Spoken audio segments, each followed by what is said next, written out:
you go to TNA in 2010 with Hulk, and I guess in this scenario, you really have become the Jimmy Hart. You're with him, and I wonder twofold. Hulk goes there, and no matter what the reality is, the expectation is going to be Hulk Hogan's going to TNA. This is going to be a game changer. Physically, he just didn't seem to be anywhere near where he would need to be for that to be a game changer.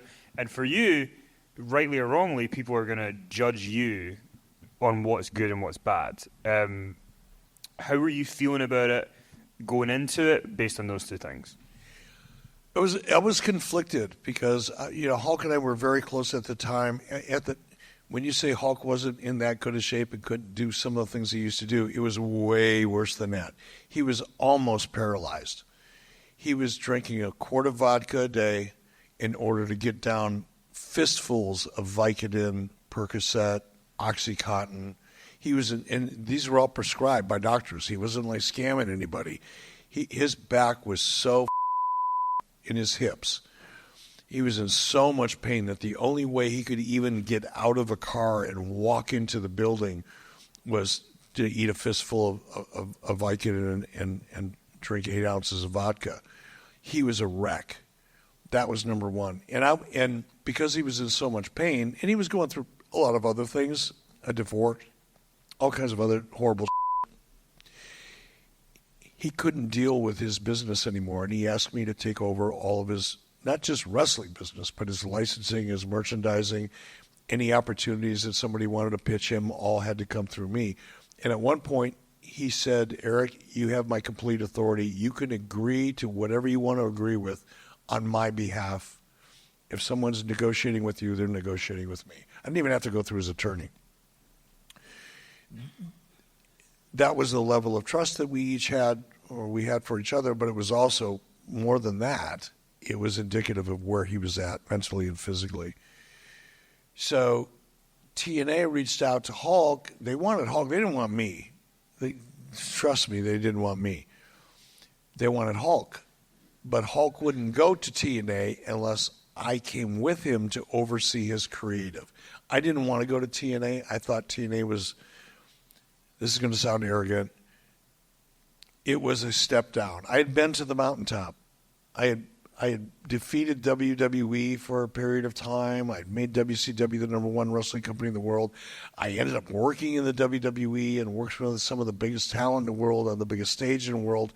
And then you got TNA, who's running a weekly television show on a soundstage in front of 350 people. It just didn't appeal to me anymore. But I was loyal to Hulk. And I thought, well, if I'm just doing creative for Hulk Hogan, I'm good with that. I didn't really get excited about it. I didn't need it. I was doing really well as I had my own television production company and was doing extremely well at that time.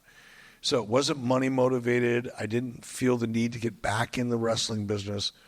But I felt like I could help Hulk and I could do a pretty good job with his creative. So I went along with it. But Hulk was in no physical shape. He couldn't get in the ring. It took a long time before you saw Hulk Hogan in the ring. You'd see him on the ramp. He cut promos outside of the ring, but you very rarely saw him in the ring. And when you did, it took forever to get him in and to get him out. And as his, being loyal to him, how tough was that for you, knowing that he is not going to be able to deliver anywhere near what the audience even thinks he could for 2010, never mind 2000, 1990? That was hard. And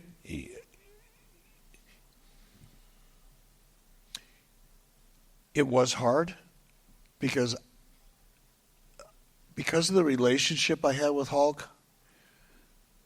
I didn't want people to remember him at the end of his career when he was physically incapable of being the character they wanted him to be, because I knew he was disappointing the audience.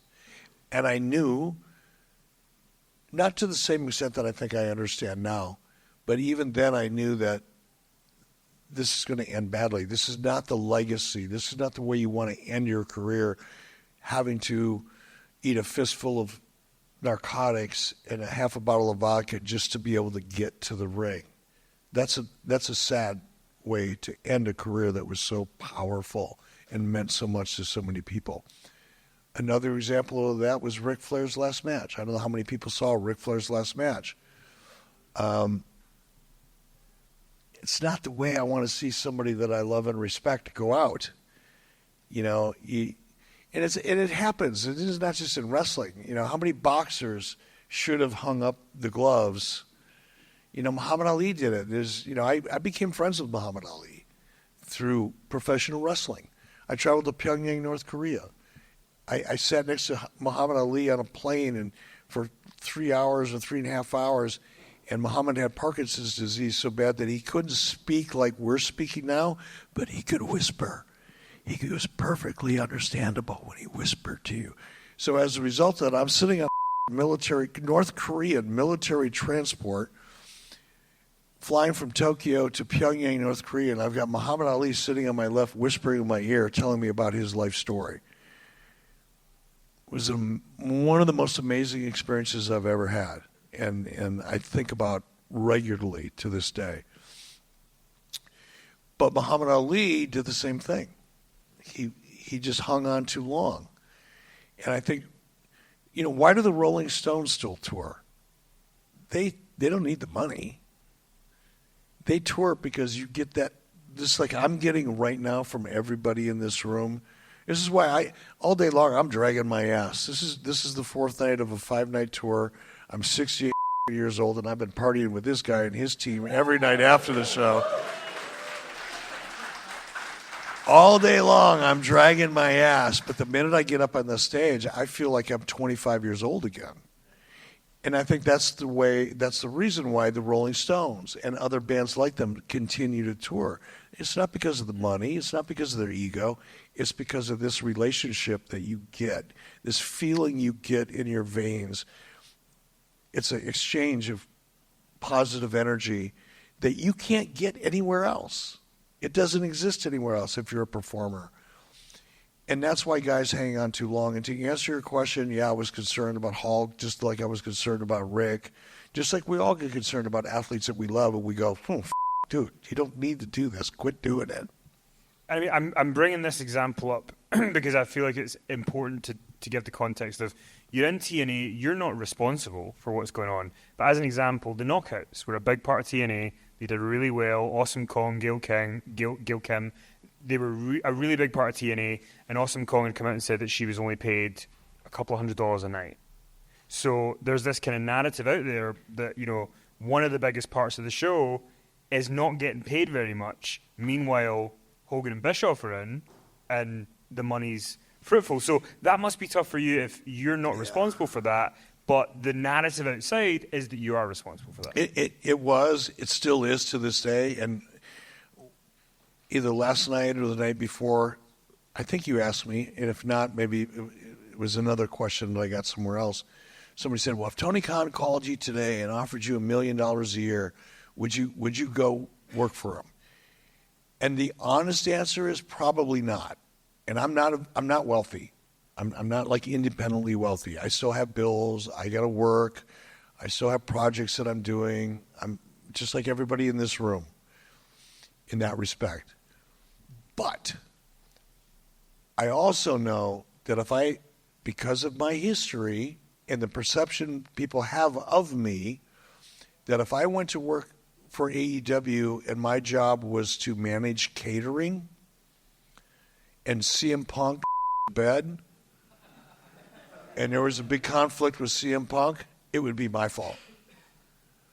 If Eric Bischoff has cancer,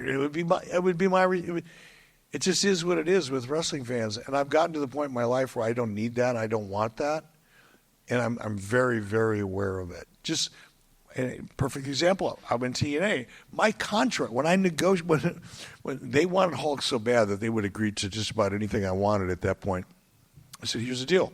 I'm an independent contractor. I am not an employee. I do not report to anybody in this company. I have a contract for 2 years or whatever it was. As long as I perform and do the things that we've outlined in this contract, you can't fire me.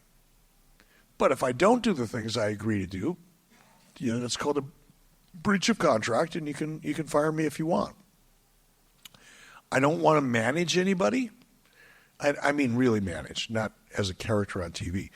I'm not going to hire anybody. I am not going to fire anybody. I am not going to a meeting. I want nothing to do with the management of TNA. All I'm going to do is oversee the creative for Hulk Hogan, and occasionally, if it makes sense, I'll be on camera. But when Awesome Kong didn't get the money she deserved, guess whose fault it was? Hogan and Bischoff. Because they're so greedy. They don't care about the talent. It had nothing to do with us. Not at all.